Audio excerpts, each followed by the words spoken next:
we start now or should we wait a couple of more minutes? Okay, hello. Hi and welcome to this Young Professionals Network side event. I'm Annie Jerkins. I'm a seismologist at NORSAR, and I will be a moderator here today. So first, a little bit about the CTBT Young Professionals Network, which is a network for early career scientists working on topics related to the verification of the new, Comprehensive Nuclear Test Ban Treaty. Our goal is simple: to make sure the next generation of specialists carry the mission of the CTBTO forward. It's both a professional and social network, and we bring together young professionals from national data centers as well as from the CTBTO itself, giving us a space to meet, exchange ideas, and build collaborations. We meet online, for instance, through technology talks, and also in person at CTBTO events. So, for instance, we had a dinner yesterday. If you'd like to join the network or have any questions, please visit our YPN stand or send an email to ypn@norsar.no. So, for today's panel, the theme is the Young Professionals Network, building the next generation of specialists to carry the CTBT mission. We'll hear from 4 experts with different backgrounds, and they'll share a bit about their career paths, how they came to work on the CTBT-related issues, and what shaped their journeys. This is a great chance to learn about career pathways within the CTBTO and the broader field of nuclear explosion monitoring. So let's start with so here we have our 4 panelists. They will give a short introduction about themselves, and then we'll move on to some pre-prepared questions, and lastly we'll have 20 minutes for questions from the audience. So let's start with Nortin. Maybe you can start introducing yourself. Good morning. Sorry. I don't know, is this without the slides? That's okay. Yeah. Okay. No, my name is Nortin There's Titus. slides here. They're showing up. Oh, okay. Yeah. Yeah, perfect. Yes. So where do I find myself now? So I'm a science attaché at the permanent mission of Namibia here in Vienna, and I was plucked from the Geological Survey, where I worked as a geophysicist, and that was because of my specialities. I did a master's in airborne geophysics, focusing on measuring the radioactivity of the Earth, and modeling that on a computer using some Monte Carlo modeling. Stuff I didn't understand at the time, but okay, I got the degree, I think, and afterwards you then realize, okay, what it's about. But I've been in the public service pretty much all my career, and I really enjoyed it. I think it's been an absolutely tremendous journey, working for being a public service, working for the government. But my career path pretty much was, after I've left school, I went to university. Nobody in our class did not go to university. Everybody was successful at university, not me. I remember my dad said that we send him to university for an education and he comes back with a girlfriend. So things went really horribly wrong for me in the beginning of my university career, so much so that I was not allowed to go back to university. So I had to work through a lot of this disappointment, and 3 years later I returned back to university. I almost had to start over, and then I spent quite a long time there and finished then with a PhD in theoretical physics. I really do enjoy running and mountain biking, and now I'm trying to learn to play the drums, and it's been really nice. And what do I consider as my career? Well, I really enjoy advising. So in my ministry, I work a lot on policy formulation. So how do we see the future in 5, 10, 15 years' time? And having to find words is where I felt that my physics is of best use, because in physics you almost also learn about things that you can't see and things that are 200 years into the future, and stuff we haven't developed today but will be useful in the future. So I really learned to apply what I've learned at school to where I'm working now. So I focus very much on really positive advice, and a lot of who I am has been very much shaped by my father, who passed away a few years ago from cancer. And when you start off as a career, I think it's good to say, I want to become a fireman, or I want to become a politician, or I want to become a thief. Doesn't matter, but you sort of grow into it over time. And I think we have to relax about this. There's a lot of experimentation, a lot of exploitation, a lot of searching, and there's nothing wrong with that. And everybody you come in contact with, those are people that really do invest in you. They help you find where you want to go. All these skills that you learn over time, use them wisely, because like one mentor of mine said, you will find a weightlifter only picking up the heaviest weight during a competition. So as you go along, save your strength, use your skills where you can have most impact. And I have this little anecdote from my dad when I was at school. He was asking me, Norton, what's the plan? You'll be finishing school next year. Do you have anything in mind? I said to my dad, no, I want to be a DJ, and I'm looking for more options. And my dad just said, no, you don't need more options. You need direction. And often,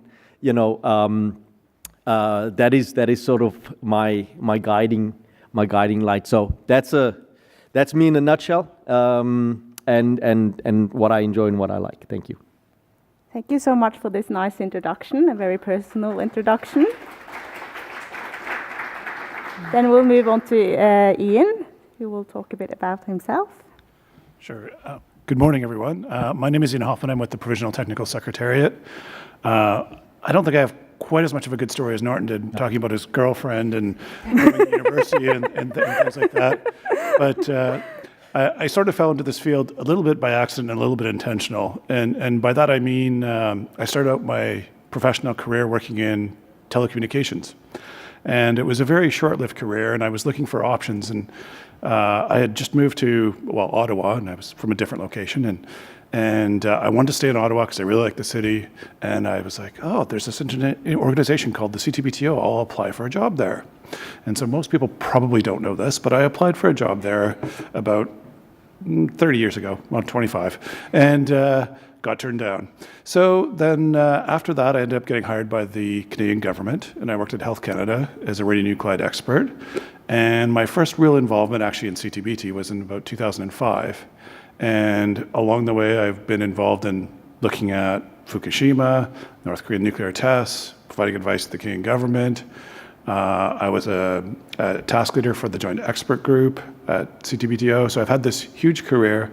And then about a year ago, I decided to make the big leap to come work in Vienna. And this time they finally said yes. So I must have fooled somebody. So that's how I ended up here. And I'm really happy to be part of this panel. And this is a really good initiative. So thank you.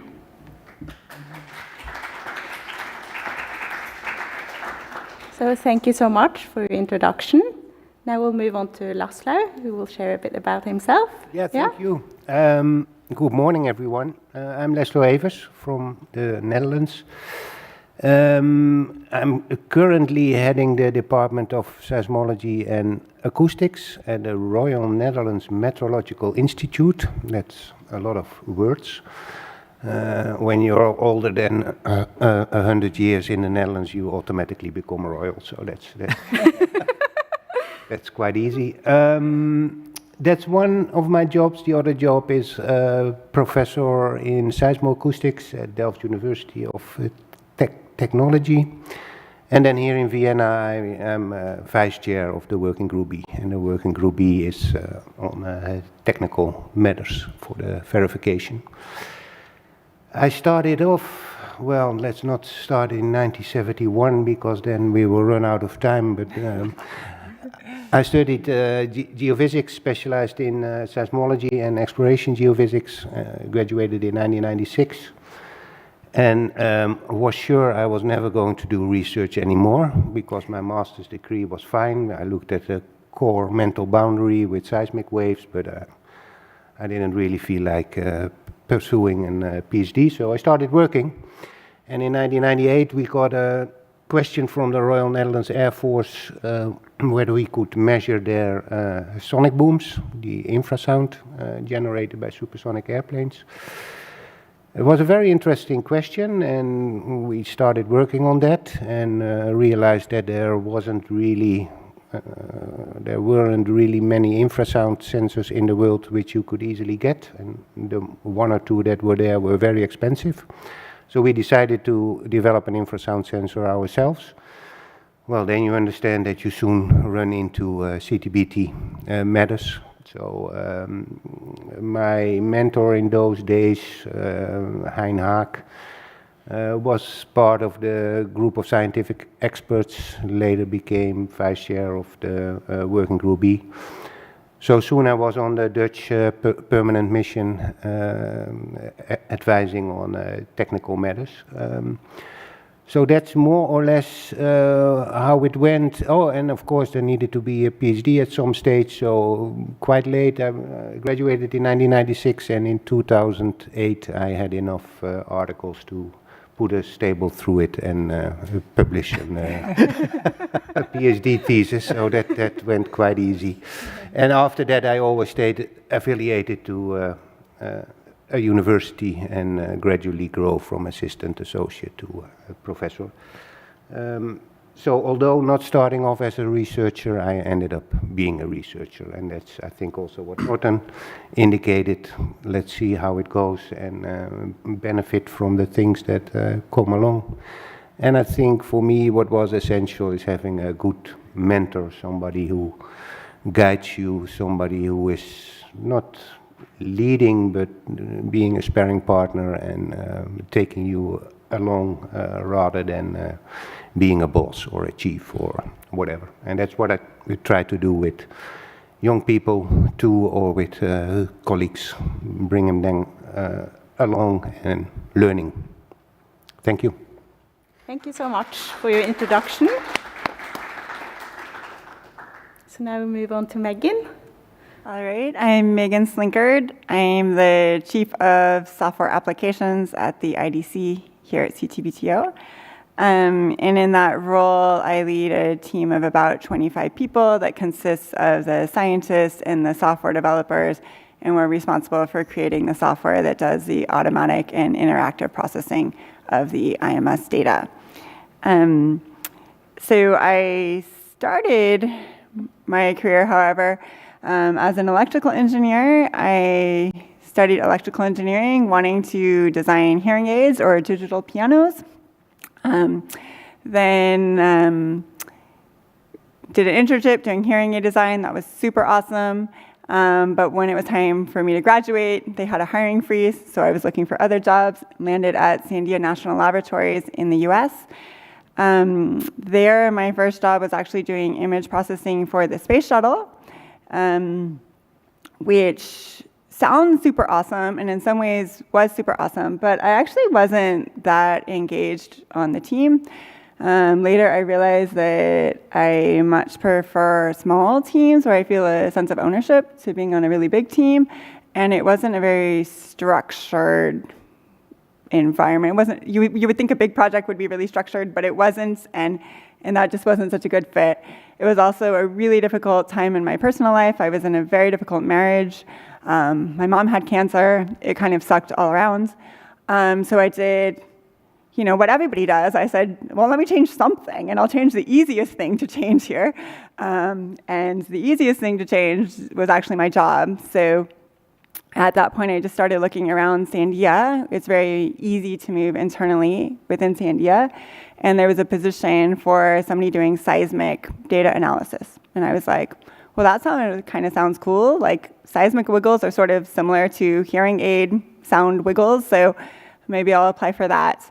And I did. And there I landed in a really great environment. I ended up with a really great mentor. There was a guy by the name of Chris Young that some of you who have been around for a while remember.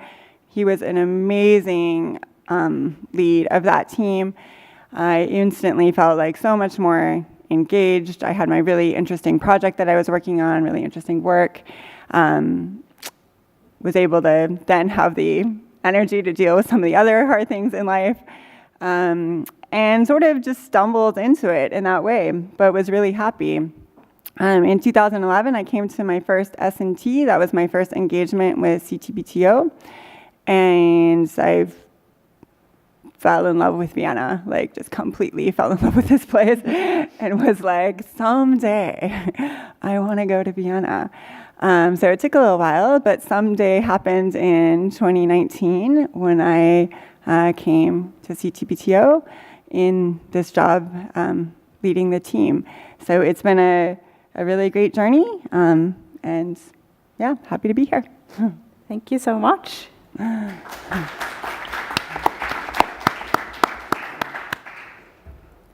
So now we would like to move on to some pre-prepared questions, and I will ask all of you different questions, but it would be nice if you like jump in, or if you have anything else to say, like to just have a conversation. So then we can maybe start with Norton. What initially drew you to work in CTBT-related science and nuclear explosion monitoring? Nuclear power. So I know that there should be a little story to that. Yeah. Everybody, when I finished university in South Africa, they wanted to know what are you going to go do in Namibia? It doesn't need nuclear scientists at all. But I felt nobody's chasing me away from my country, and I went back and I started at the Geological Survey. And I had everybody's been talking about mentors, but I had a very nice boss who allowed you to really explore. But one of the things that he said to me, go help Eusebius at the station, the infrasound station. So I went there, didn't know much, and then Eusebius, who's been working at the station, he was close to retirement, was saying, you should go to Vienna, and my first trip here was in 2011 for the science and technology. It was 2 weeks science and technology workshop, something like that. And they made use of physics, radiometrics, and what was there still? But anyway, all the things that I studied at university, I felt, hey, this is my family. They do the stuff that I did at university, radiometrics, seismology, physics. This is where I want to be. And I kept working there on the station and staying in touch with CTBTO. But then I was looking for a new career, and suddenly I started getting really involved in nuclear energy. And I read somewhere that you needed 5 years of seismic data for a nuclear power plant. And we had a seismic network in Namibia that wasn't working so well. And I thought, oh my word, I have to get that going. So the CTBTO was the fastest access to experts that I've met also at S&T 2013. And I thought, wow, maybe I can use some of my network to learn some of the techniques. And we have a very modern seismic network, but all the processes, the procedures, the project management, all of that I've learned from people sitting here in the CTBTO. And I went home and, can you send me this document? Can you send me that? And I did a big copy and paste. And, if the university hears me now, a lot of plagiarism, But I sounded very productive and very forward-looking and thinking. But meanwhile, I come and binge off people here at the CTBTO. So that is what always kept me interested. And at the end, I felt I have to give back to this community. You know, I've richly gained. I really have to give back. And what can I give back? So I dive deeper into Working Group B. I'm now task leader, which is, I don't know, what difficult work, but and the more I want to go away from CTBTO, the more I get dragged into CTBTO. So that's actually why. And now we've got actually more than 12 years of data, so we can look at, you know, where can we put our nuclear installations in Namibia. So, you know, it's that was actually the spark why, you know. So. Very nice. Thank you. Does anyone else want to add like a story or something? Sure. Yeah. Well, I think Norton did a really good job of summarizing some of the attractive things about CTBTO. For me, it was really interesting because you could be a scientist, you can be an engineer, you can be a diplomat, a politician. There are lots of ways to get engaged in this field. And if you are kind of interested in dipping your toes into all of these different things, it's a good place to do that. And I think that is one of the most attractive things that this type of work has.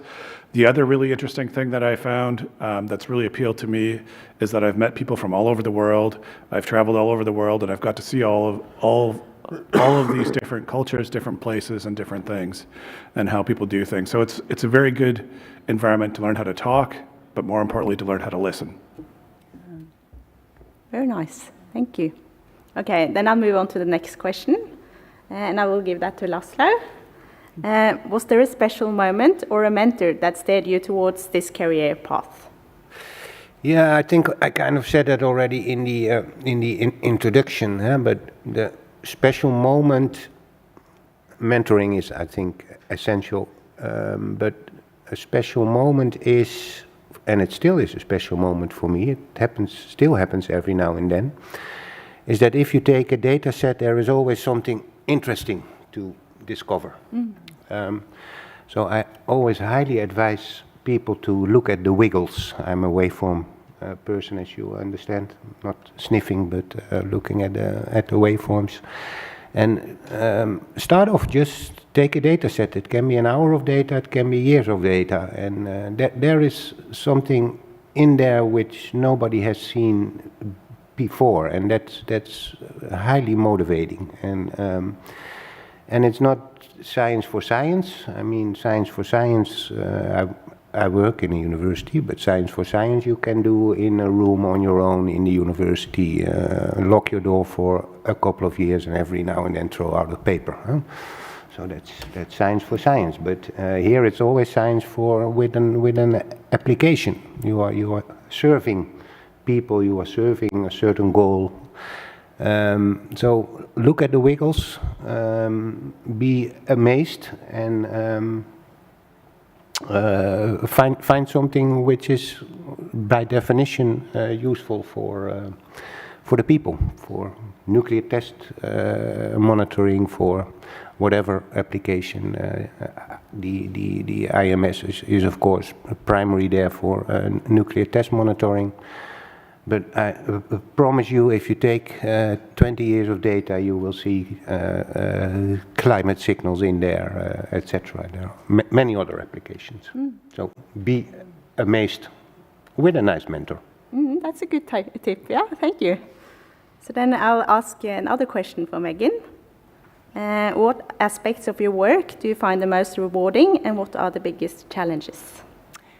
Sure. So I'm currently in a manager role, and so as I mentioned, I've got about 25 people on my team, and I guess first of all, I just love my people. Like, they're really awesome people. So I feel a lot of joy every day just getting to work with these really interesting, kind, insightful people, and I think about management a lot, about how to create an environment where people can thrive. How do I create sort of the structures and the systems and the habits and the just a framework so that people have clarity and a sense of direction and an environment that supports their being able to get stuff done, whether that's like helping them get focus time or like clearing the roadblocks out from in front of them. And I find that all really rewarding, actually, just to try to figure out how to create that environment. I guess I think of it actually a lot like gardening, like creating the optimal conditions for your plants to grow and make sure that people are on the right projects for them that fit them, and that the teams are put together with the right people, and that we're doing effective communication so that we're not wandering around in the desert too long, but hopefully are communicating effectively about what we're trying to do. So my team knows that I'm often like draw it out, like show me the flow chart. I'm trying to visualize things. So I find that all quite satisfying. It's also really fun because we just have so many interesting projects. So if you're a curious person, it's like a playground because we're just working on a lot of different projects, but they're all very interesting. As far as the challenges go, it's a very bureaucratic organization that can be challenging for me sometimes. It's also a very hierarchical organization, and I'm not a very hierarchical person. But I think a lot about the phrase, like, if you want to go fast, go alone. If you want to go far, go together. And I think we're sort of like the ultimate embodiment of that. Like, we do not go fast, but we do amazing things that nobody else can do because we are this global body working together, slowly sometimes, but to get things done that nobody can do by themselves. And so I think that's really powerful and gets me through the days of bureaucratic frustration. Yeah, very nice. Thank you. So now I have a question I would like to ask all of you because I find it really interesting. How can young professionals use emerging technologies like AI, big data, new sensing technologies such as DAS to make a difference in the nuclear verification? And let's start with Ian, maybe. All right. Yeah, these new technologies are really, really interesting. And I think one of the biggest challenges in sort of CTBT science is the job of taking all of these signals and discriminating what is civilian type activities from a potential nuclear test. And with new technologies such as AI, I think there are lots of data now that you can apply what we've collected over the past 20-ish years and use these technologies to help do a better job of discriminating, because we have too many signals right now. And if we could really focus in on the ones that are of really interest, we could do a better job on verification. I think that's sort of my thought, at least as far as some of these new technologies go. Perfect, nice, thank you. And then maybe Norton, yeah? Yeah, I have a bit of a different perspective. Obviously, was it on Monday? No, on Tuesday there was a talk about 15-second videos and messages, and I think one of the biggest things that concern me is mis and disinformation, and this is where I think that young people can really be very instrumental, because I certainly have missed the boat. I don't understand it that much more. I'm more concerned about my health and than swiping. But young people understand this form of communication very well, and being able to distinguish between what is misinformation and disinformation and what is actually the facts. I think this will be a challenge for young people, which they'll need technology to I don't want to say fight fire with fire, but they are born into this technology. They would know how best to use it, how best to verify. And I think using big data, trying to, I don't want to say prove, but trying to show this is not the case, I think is going to be one of the biggest challenges for the youth currently. Very nice. And Yeah. Laszlo, do you have some insights on these Yeah, I questions? have Yeah, some yeah. insights, yeah. I would actually like to turn it around. Yeah. That we need the young people to teach us how to use all Yeah. the techniques they are learning in school and discussing with their friends and in university. Because I'm an old grey 50+ year man, so we need your help. You are the people who are learning all this new stuff, and of course we can think of all the applications. As Ian was saying, enormous amounts of data where we need to extract information from DAS, which you mentioned, so a much higher spatial and temporal sampling of the wave field. How do we handle that? What extra information brings that? So we can help you with guiding you to applications, giving the platform to work on these kind of things, but please help us with telling what you all know. Yeah.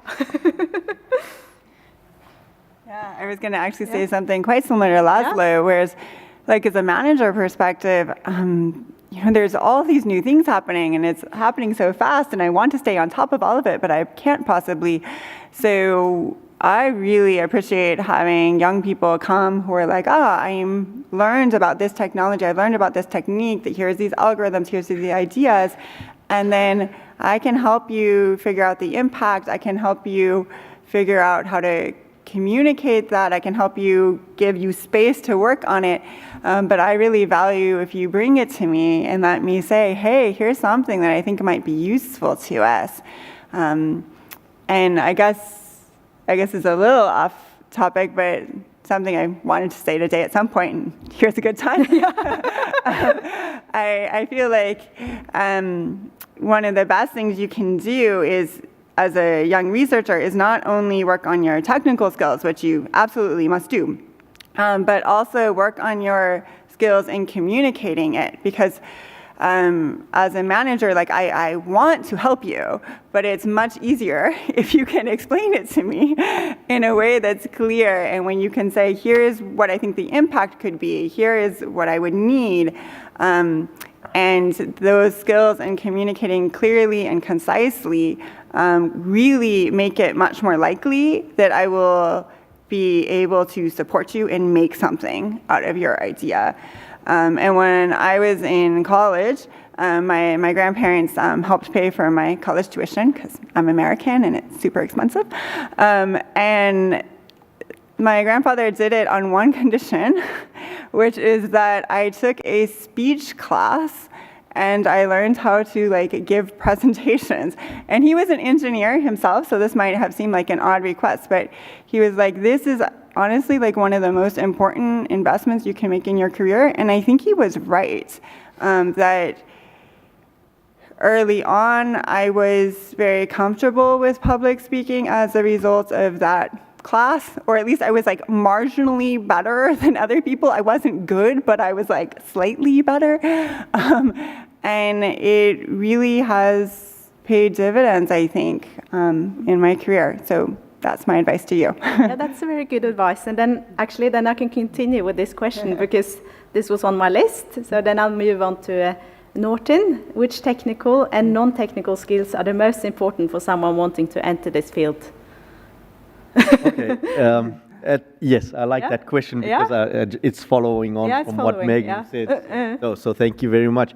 And I will answer it with a little bit of an anecdote. So when we have many interns that come to our department, and remember, these are third-year university students. So they come with Newton's laws and probability theories and all that clever things. Mm-hmm. So we have them sit in the office for about a week, giving them a problem that they can't solve. They can't solve it. And obviously they try to use all kinds of techniques, and you see physics books and all kinds of things. But the whole purpose of that is for them to come and knock on your door and say, how do I solve this? I can't solve this. And that's the first breakthrough. When you come from university, you think, I must solve everything. And then the harsh reality of actually you need to learn to work with those people you don't like. You need to learn to speak. You need to learn to explain what you are seeing, what problems you are having. It goes out of the books, and whatever is in your head, that you can formulate that and grow the confidence, to speak to people about your problems. So I think the hard skills, such as being able to solve differential equations, being able to explain and have scientific methods. Yes, that is one part. But once you start working with people, I think your way of communicating needs to be developed, and that also takes time. And I think even from our side as, let me say, employers, we need to also develop our own skills of how do we bring young people in and give them time to formulate the words, to start understanding how to express themselves. Because I think the biggest thing for university students is they come out trying to find a job, but they are actually problem solvers, and then they never learn the skills to solve problems, and get stuck into finding the first and the next job. So I think your let's call it those intangible or soft skills of communication, empathy. There's a range of them become so important. Networking, when you start coming in a job environment. Yeah, and then finally, I think it's good to be a good person. My wife usually says, "Good people meet good people." So we work in the public good space, and that's always, never lose sight of that. It's okay to want to do good. Yeah, nice. Thank you. And then this is the last question I will ask before I move on to the audience.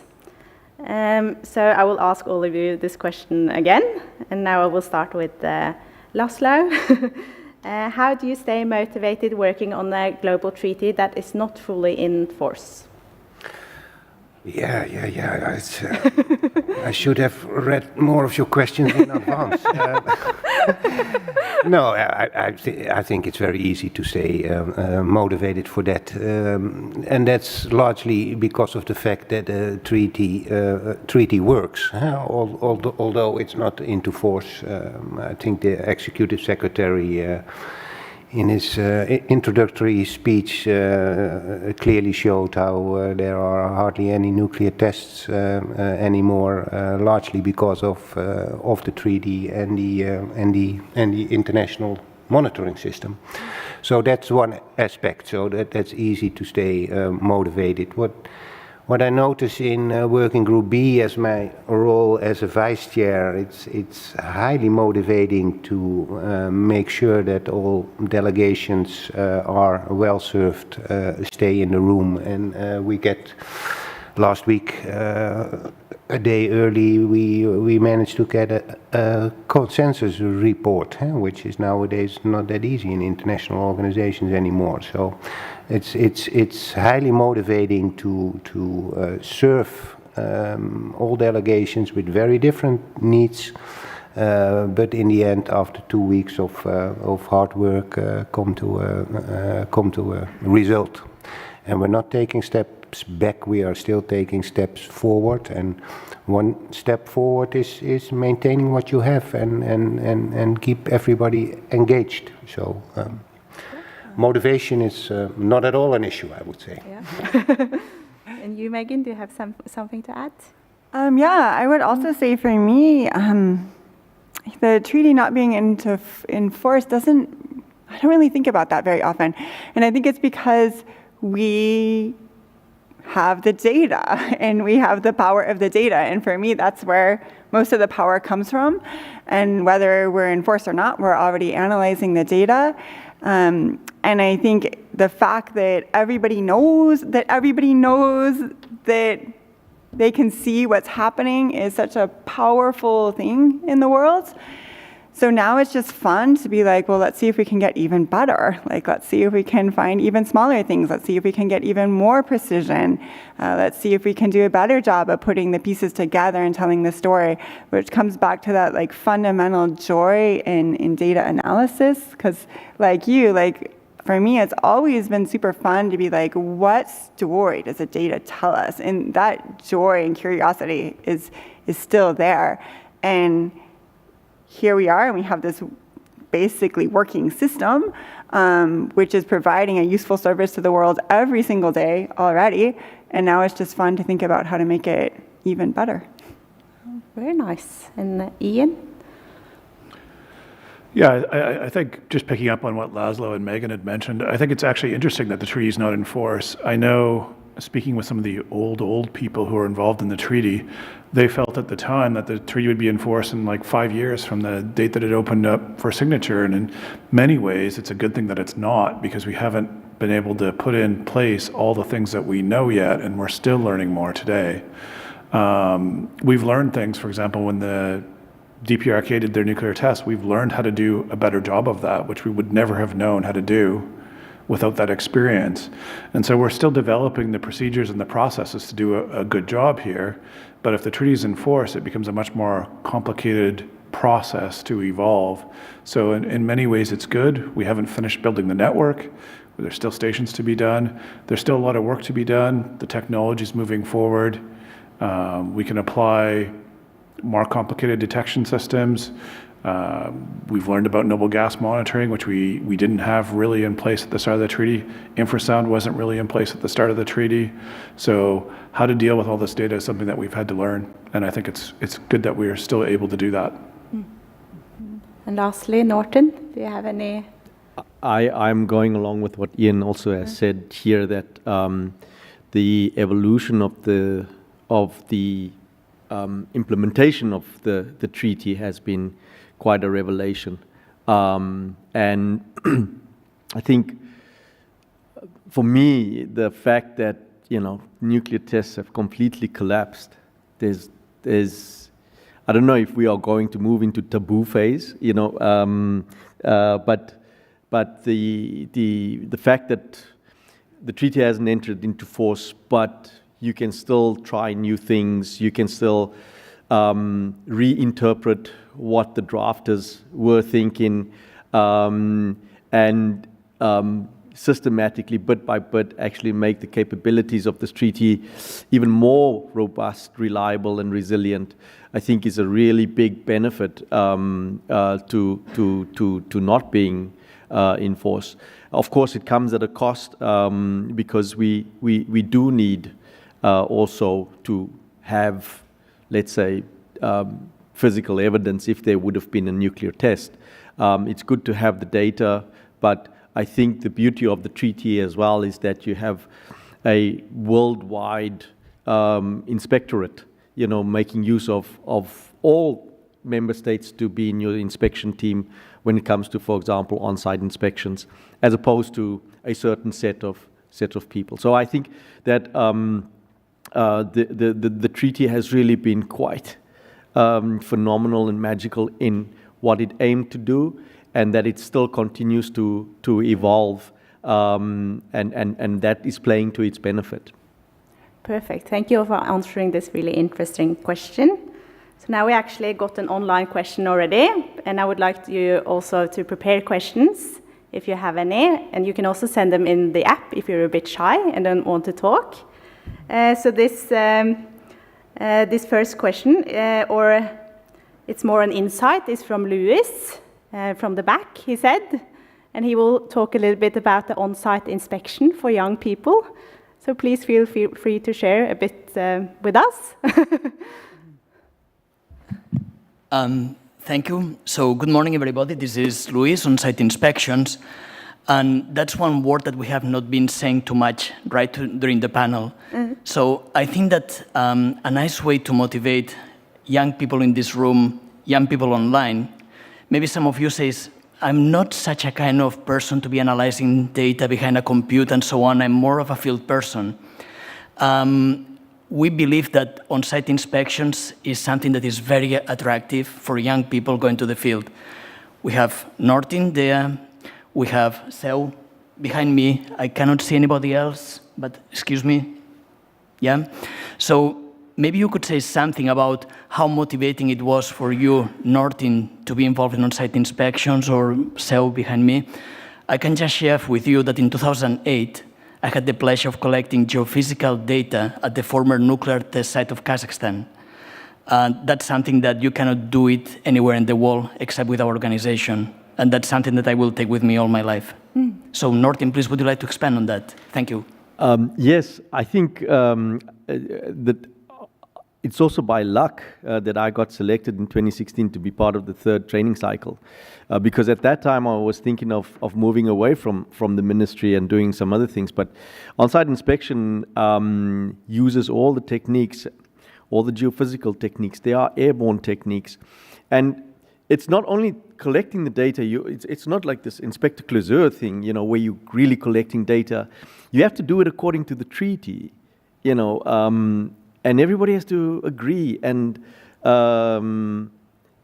it's not just that, you also have to keep the team together, and you have a certain way of communicating. So you need diplomats, and you have a real big mix of various skills that you need to do an on-site inspection within a specific time. So like Louis said, that some of us, we can stay in the office only so long. Then we need a couple of weeks or to be a little bit in the field, burn a little bit in the sun, carry a few heavy things, just to be a little bit free. And this is what on-site inspection does. I've learned so much, I've taken so much, especially on the project management side, to home with me. When we go on field missions, a lot of the on-site inspection techniques or preparing for fields, we've applied at home. And it's made, going to the field much safer. It's made reports a lot more valuable because you come back with more questions and you go back into the field trying to answer those questions. So on-site inspections, especially for young people, just think about it. This is the mix of using your knowledge, not only just in the office, but also in the field. Okay, thank you. That was very interesting. So we have another question from the audience sent via the app. And I'll ask this question to Laszlo.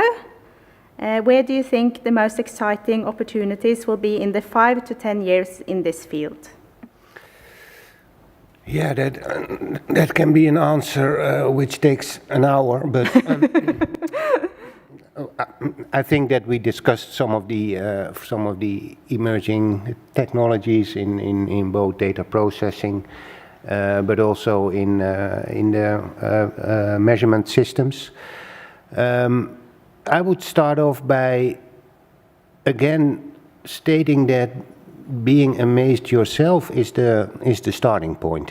So you learn now all these new techniques in university or in school or maybe somewhere else from a mentor, and being amazed is the starting point, and from that applying these new techniques, optimizing what we are currently doing. Deploying new sensor systems. I think these are all fields which will keep growing, which have been growing over the last decades, and will keep growing. Examples mentioned earlier, of course, machine learning and DAS, but the search for smaller events, the search for more accurately localizing sources, identifying sources, exploring the enormous amounts of data we are having, not only for nuclear tests, also in all kind of scientific applications. That will be an ongoing effort. Perfect, thank you so much. Yeah, Nortin, that's great. Thank you. It will be a second, yeah. But I'm thinking of Louis and on-site inspections, especially measurements from the air. There is multispectral imaging. There is geophysical technique from the air. And I think that there will be systems and acquisition systems as well, not just helicopters, but other forms of acquisition, image processing of these multispectral data would be also a field. I think that even in the on-site inspection section will be something that I think will also grow quite tremendously, especially this image processing and overlaying various layers of data onto those sets. So that's also a thing to watch in the next 5 years. Perfect, thank you. And now we have, I see that Ben wants to ask a question. I do, thank you. Yeah. Is this on? Yeah, I think so. Yeah, I was kind of interested in what Norton was saying about kind of problem solving and the importance that in terms of learning and encountering problems is actually a really important aspect of that.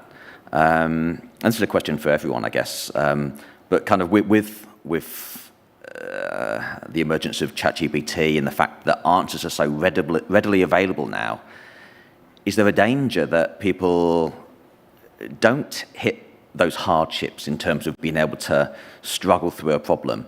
And what's the solution to that? Is there a good way to still put boundaries in people's way to help them develop and help them learn in the future? I know that's a difficult question, but it's something that I think is really important for right now, actually, for young people coming through. Norton, I think he asked the question to you first, so then maybe you can start. Me? Yeah. I always have this calmness. In the Bible, it says there's nothing new under the sun. So there's a solution always somewhere. The main thing, I don't think that will go away, even with new technology. I think we will continuously have problems, and we'll need to solve them very much uniquely.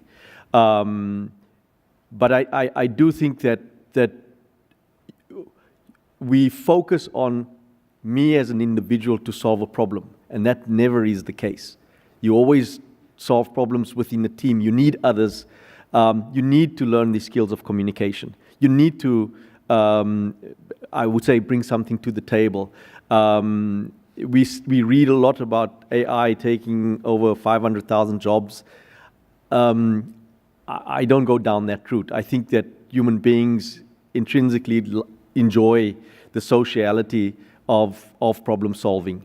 And I think the confidence, the techniques to learn, error feedback, those learning techniques still need to be trained. And what I do see is that younger people will be solving even more complicated problems. But I don't think that it will go away.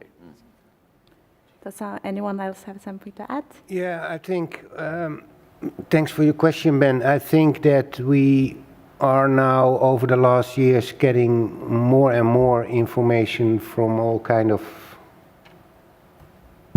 websites, messaging systems, or whatever. And the challenge there is to judge that information and qualify the information.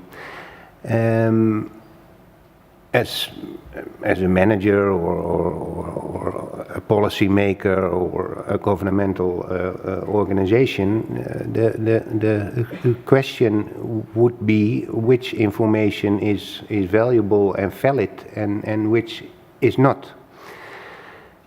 And in order to judge that, I think you again get to solving the basic issues, doing the hard research and trying to find out what is right and what is wrong, what is true and what's not true. So I agree with Norton. I don't think this will go away, and the hardship you mentioned associated to that. I think that won't go away. I think that the need will become even larger with the amount of information and misinformation associated with that growing. Thank you. I actually see that we have another question here. Yeah. Yes, good morning. I'm Edward Ift. I was one of the negotiators here in the 90s when this treaty was produced, and I probably don't belong in this meeting, but nobody threw me out. And found it quite interesting. I'd like to make a comment, if I may, on the fact that the treaty is not in force. This is something that we worried a lot about, let's say 20 years ago, maybe even 10 years ago. And our worry was that if we can't get this treaty into force, countries are going to begin to say, why are we spending all this money? This treaty is going nowhere, and the whole system will begin to collapse. That hasn't happened. I think there are two reasons for that. One is, as this week has demonstrated, the scientific community has found the data generated by the treaty, by the CTBTO, to be extremely valuable. The second reason, maybe even more important, is that yes, we don't have a legally binding prohibition on testing. What we do have, however, is a worldwide moratorium, which is politically binding, and I would say even morally binding. If somebody began to resume testing now, it would be a scandal, a disaster, almost equal to if the treaty were in force, I think. And so it has been, the treaty has been extremely effective because without the treaty, we would not have today a worldwide moratorium on nuclear testing. So I think the future is bright. I don't worry anymore about the treaty not entering into force. It's not going to enter into force for a long time, if ever. And that's, not ideal, but it's okay. And all of you deserve a lot of credit for that and should feel good about it. Thank you. Perfect. Thank you for this very valuable insights, I think. We also have some more online questions. And maybe we can start with what are the criteria, how can we get young professionals more involved? So maybe we can start with Megan. Yeah. I guess who's we in that question? But I think there are a number of ways that we can pull people in. S&T, of course, is a great example. This is a wonderful way to connect. There's also all of the capacity building and training events that are run by CTBT. Last year, I think we did 33 events. That's various kinds of trainings and workshops. So I encourage people to apply for those. Sometimes you need to go through your permanent mission or your national data center to do that, but there are a variety of options. There's also the e-learning stuff available online. Connect with the youth group. YPN, of course. Of course. And yeah, but maybe those are the sort of the very practical ways, but at a larger level, I think what I see is a lot of young people right now are thinking very deeply about the problems of the world, and they tend to be focused on thinking about climate change and some other problems, but not so aware of nuclear that I think a lot of people just sort of feel like it's solved. I don't know about the rest of you guys, but a lot of times when I tell people what I do, they just kind of like, oh, wait, like nuclear testing? Like, does anybody do that anymore? And I'm like, no, that's the point. Nobody does it anymore. You don't have to worry about it. I worry about it, so you don't have to worry about it. But I think just sharing what we do, like when people find out what we do, almost always are like, dang, that's pretty cool. I'd like to be involved in that. So I think just sharing the message about, hey, we are doing a pretty good job of not having people test nuclear weapons, but that could flare up at any moment if we stop paying attention. So if you want to help, you can. That's very nice. We actually only have 2 minutes left. It went really quickly, unfortunately. But if you have any last insights to the young professionals, please. Adding to that last question, Megan gave, of course, the CTBTO perspective, which is very valuable, but also realize that many university national labs, national data centers, as they are called, are working on this issue on a national level. So I would strongly motivate you to reach out to those people or professors or groups in national labs if you are interested in working with them. I know, at least in my part of the world, it's very hard to find people nowadays. So I would welcome you for sure, but probably on a national level, you have many organizations if you start looking that are working with this kind of data, either for verification or for scientific purposes. Perfect, thank you. And for this, I actually think we have to end this session. Thank you so much for contributing to the panel. You gave us a lot of insights for us young professionals. And thank you to all who attended here today. There's actually some pastries outside. So if you're quick, maybe you can grab some. So thank you all for coming.